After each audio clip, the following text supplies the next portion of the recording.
Good morning, good morning, good morning, good morning, and welcome to another Good Morning Grief Devotion. It's your boy, Pastor Corey Allen Duncan Sr. So excited to have this wonderful opportunity to come to you today in a very special way to lead you in yet another Good Morning Grief Devotion. This is the daily grief devotion that is strategically designed to help you to navigate through your grief one day at a time. What is grief? I'm so glad you asked. Grief, my brothers and sisters, it is the natural and normal response to loss, change, and transition that results in the expressions of feelings and emotions.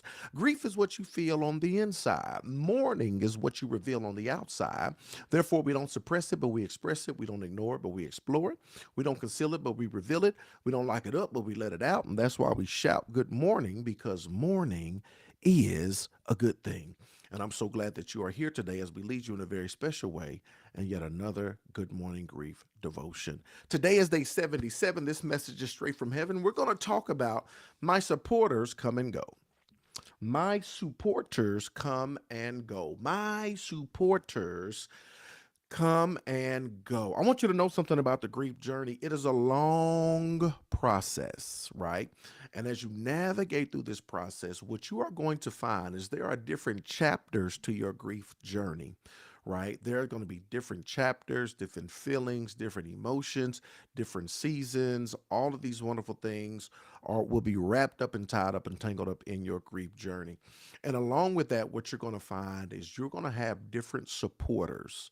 You're going to have different people to come into your life to help you to navigate through your journey along the way, right? That there are going to be different people, different support groups. There are going to be different resources and sources of help that's going to take place in your life. And you need to know this and understand this. You will got people. You will got people that ain't proper English. You will have people. This is the mindset that I take as a pastor.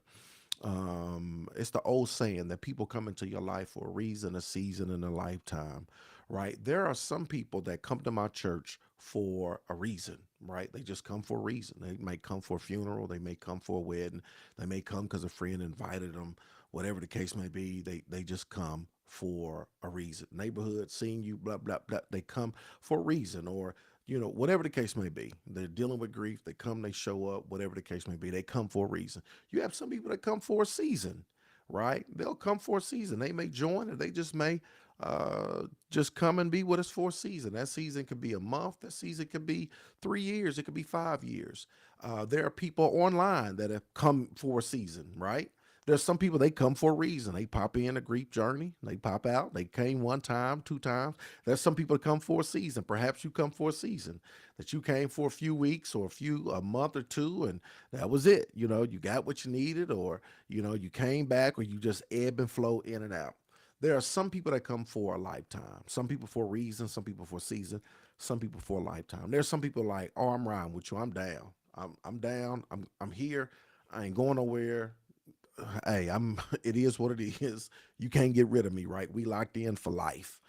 That's the reality. That's the focus I take when it comes to church, right? So I never get too attached in the way to where some people, they just go cuckoo for cocoa puffs when their season is over, or when they phase out, or when the chapter's over, when they move on to the next whatchamacallit. Y'all, I never want to get to that point, because I recognize and realize that I'm an under shepherd. God is the shepherd, and God is the one that brings in, moves out, or whatever the case may be. I know that we make choices of this, that, and the other, but it's God does what he wants to do. And whether God sends them for a reason, or God sends them for a season, or God sends them to walk with me for a lifetime, that's God's business, not mine. The same thing applies when it comes to, long story short, the same thing applies when it comes to your grief journey. There are people who will be with you for a reason, right? You break down at work, somebody walk past, see you, hey, blah, blah, blah, blah, right? They'll be with you for a reason. There's some people who might be with you for a season, right? This may be seasonal. People you connect with may be seasonal. I don't know. But then there's some people that may be with you for a lifetime. If you rock with me, you're gonna be with me for a lifetime, because we do this every single day. But you have to know and understand that supporters, the whole title of the message, my supporters come and go. My supporters gonna come, and you don't have to get mad. You don't have to go on the rant. You don't have to be bitter at people that didn't stay. You don't have. I'm cutting people off. Don't nobody understand. They don't understand. And that's why some people don't even know what to say. Some people don't even know what to do. They don't know how to handle or minister to you in this season of grief. And so don't take it so personal or get so mad or get so upset. It's reason, it's season, and it's lifetime. And it's okay, right? At the end of the day, you got to know and understand that God will supply you with everything you need as you navigate through this journey. Let's talk about it. As a culture, we're not good at grief support. We've said that before, we'll say it again. Our culture is not good when it comes to grief support. Our culture is not groomed for grief. It is not. You get 3 days when somebody dies. So, somebody dies in your family, your job say, okay, you got 3 days to handle your business and come on back and clock in because you got to work. It's not, and that's part of my work. That's what I want to do, bring awareness and education and action, not just in church but out of church, corporations, schools, people, so that they can better help people navigate through the grief process, right? So our culture is not good at grief support. We're not good at grief honesty. Even though it's an everyday part of life, we don't talk often or authentically enough about death and grief. We're not good at grief support. We're not good at grief honesty. I have conversations all the time. My wife, my children, she thinks it's dark and morbid, and because I talk about death all the time. Stop talking about that. Don't say that. And I say it's a reality, right? I'm being authentic and genuine and honest when I say it's a reality. No man knows the day, the hour. We don't know the how, the when, the where, or the why. So having these conversations are important. It is essential, right, that we continue to wrap our mind around the concept of grief, of loss, change, and transition. We own nothing, right? We are just stewards. We are just managers. And we don't know how long we will have the opportunity to steward or manage things. And so keeping that at the forefront of your mind as you navigate through this thing called life is so very important, right? And so we don't have these conversations. We don't talk enough or authentically enough about grief and death. So compassionate listeners and companions can be hard to come by. Just like there's a shortage when it comes to therapists, in particularly black therapists in the black community, because we don't talk about this a lot or deal with this a lot, compassionate listeners and companions are hard to come by. And even when I do find someone kind to share my grief with, they may not be available to me months from now, right? And so, compassionate companions and listeners, people to kind of help us to navigate through the process, they're hard to come by. They may not be there for us. So, what do we do? This was even part of an effort just to be supplement. This is supplemental because I tell you all the time, I just want to be part of the team. I get you a therapist, get you a coach, get you a counselor, get you a pastor, get you a grief group, get all of the above.